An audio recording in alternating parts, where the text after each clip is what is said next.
CM Revanth Reddy రాజీనామా, త్వరలోనే కొత్త వ్యక్తికి బాధ్యతలు. తెలంగాణలో లోక్సభ ఎన్నికలు ముగిసిన తర్వాత ప్రదేశ్ కాంగ్రెస్ కమిటీ కొత్త అధ్యక్షుడి నియామకం ఉండనుంది. ఈ విషయాన్ని ఇప్పటికే కాంగ్రెస్ హైకమాండ్ ప్రకటించింది. జూన్ నెలాఖరులో లోకల్ బాడీ ఎన్నికలు ఉండడంతో ఆలోగానే కొత్త అధ్యక్షుడిని నియమించే అవకాశం ఉంది. ముఖ్యమంత్రి రేవంత్ రెడ్డి త్వరలోనే పీసీసీ అధ్యక్ష పదవికి రాజీనామా చేయబోతున్నారు. దీంతో ఆశావహులు చాలా మంది దీనికోసం ప్రయత్నాలు చేస్తున్నారు. రెడ్డి సామాజిక వర్గానికి చెందిన రేవంత్ ముఖ్యమంత్రిగా కొనసాగుతూ ఉండడంతో ఇతర సామాజిక వర్గాలకు పీసీసీ పదవి దక్కే అవకాశం కనపడుతోంది.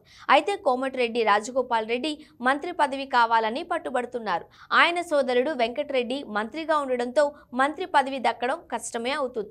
అయితే పీసీసీ అయినా ఇవ్వాలని పట్టుబట్టే అవకాశం ఉంది.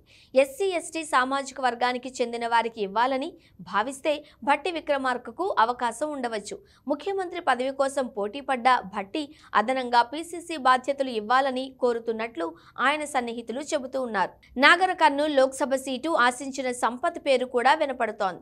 బీసీ సామాజిక వర్గం నుంచి మధు యాష్కి గౌడ్, మహేష్ కుమార్ గౌడ్, అంజన్ కుమార్ యాదవ్ మధ్య పోటీ ఉండే అవకాశం ఉంది. మధు యాష్కి గౌడ్ రాహుల్ గాంధీకి సన్నిహితుడు కాబట్టి ఆయనకు ఎక్కువ అవకాశాలు కనపడుతున్నాయి. మహేష్, అంజన్ కు రేవంత్ మద్దతుంటుంది. రేవంత్ ఎవరి పేరు ప్రతిపాదిస్తే వారికే పీసీసీ పీఠం దక్కే అవకాశం కనపడుతోంది. మైనారిటీల నుండి ఇవ్వాలి అనుకుంటే షబీర్ అలీ పేరు వినపడుతోంది. ఎస్టీ సామాజిక వర్గానికి ఇవ్వాలి అనుకుంటే మంత్రి సీతక్కకు అవకాశం ఉంది.